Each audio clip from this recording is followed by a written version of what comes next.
अस्सलामुअलैकुम दोस्तों, you are watching Creative Minds, जहां हम करंट अफेयर्स को समझने की कोशिश करते हैं, सवाल उठाते हैं और ट्रूथ के करीब पहुंचने की कोशिश करते हैं। आज का मौजू है, क्या ईरान और इजराइल वाकई वॉर की तरफ बढ़ रहे हैं? ये सिर्फ दो मुल्कों का मसला नहीं, ये एक ऐसा कॉन्फ्लिक्ट है जिसके असरात पूरी दुनिया पर पड़ सकते हैं। आइए इस इंपॉर्टेंट टॉपिक को सिंपल अल्फाज में समझते हैं।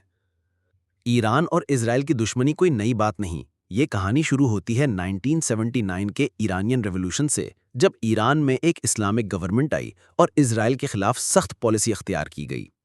इसके बाद ईरान ने मशरक़ वुस्ता में कई ग्रुप्स की मदद शुरू की, जैसे कि हिजबुल्लाह, लेबनान, हमास, गज़ा और शिया मिलिटेंट ग्रुप्स इराक और सीरिया में।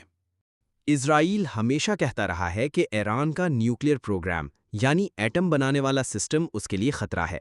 इजराइल ने कई बार ईरान के साइंटिस्ट्स को असैसिनेट किया और उनकी न्यूक्लियर फैसिलिटीज़ पर हमले किए, जैसे नातांज या पारचीन जैसे शहर। ये एक हिडन वॉर थी, यानी ऐसी लड़ाई जो सबको नज़र ना आए मगर जारी रहे। 2023 में जब हमास और इजराइल के दरमियान फाइट हुई तो ईरान पर इल्ज़ाम आया कि वो पीछे से हमास की मदद कर रहा है। अक्टूबर 2024 में ईरान ने इजराइल पर ड्रोन्स और मिसाइल्स दागे और इस हमले का नाम रखा ट्रू प्रॉमिस 2। इजराइल ने जवाब में एक हैवी अटैक किया, जिसे ऑपरेशन डेज ऑफ रिपेंटेंस कहा गया। ये वो टाइम था जब दोनों मुल्क खुलकर सामने आ गए। जून 2025 में मामला और ख़राब हो गया।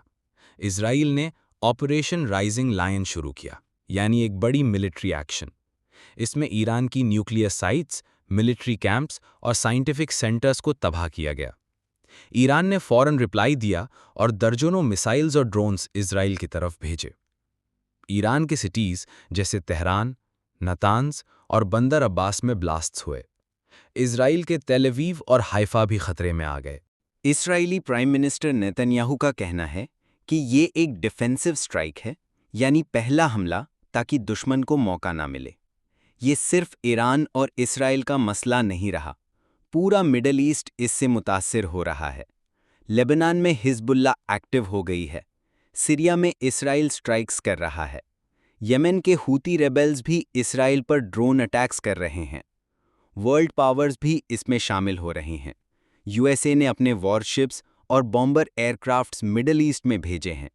रशिया और चाइना ईरान की सपोर्ट कर रहे हैं। यूनाइटेड नेशंस बार बार कह रहा है कि जंग रोकी जाए, मगर कोई नहीं सुन रहा। ग्लोबल ऑयल प्राइसेस बढ़ गई हैं और न्यूक्लियर डील भी खतरे में पड़ गया है। क्या ये बस एक टेम्परेरी क्लैश है या फुल स्केल वॉर की शुरुआत? पॉसिबल आउटकम्स ये हैं कि ईरान पीछे हट जाए ताकि फुल वॉर अवॉइड की जा सके, या ईरान अपना न्यूक्लियर प्रोग्राम स्पीड अप कर दे क्योंकि वो समझे कि टाइम कम है।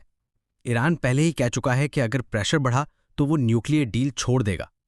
हालांकि ईरान के सुप्रीम लीडर ने एटॉमिक बॉम्ब को हराम कहा है, मगर जब सर्वाइवल का सवाल हो तो आइडियोलॉजीज भी बदल सकती हैं।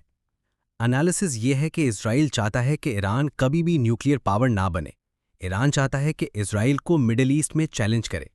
दोनों मुल्क पॉलिटिकल गेन भी चाहते हैं। नेतन्याहू अपनी गवर्नमेंट बचाना चाहते हैं, ईरान अपनी पब्लिक को यूनिफाई करना चाहता है।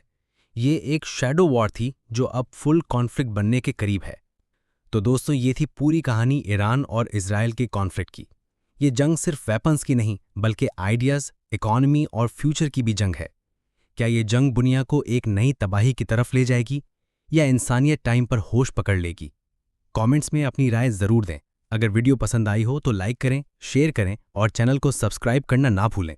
मिलते हैं अगली वीडियो में एक और माइंड ब्लोइंग टॉपिक के साथ। अल्लाह हाफिज़।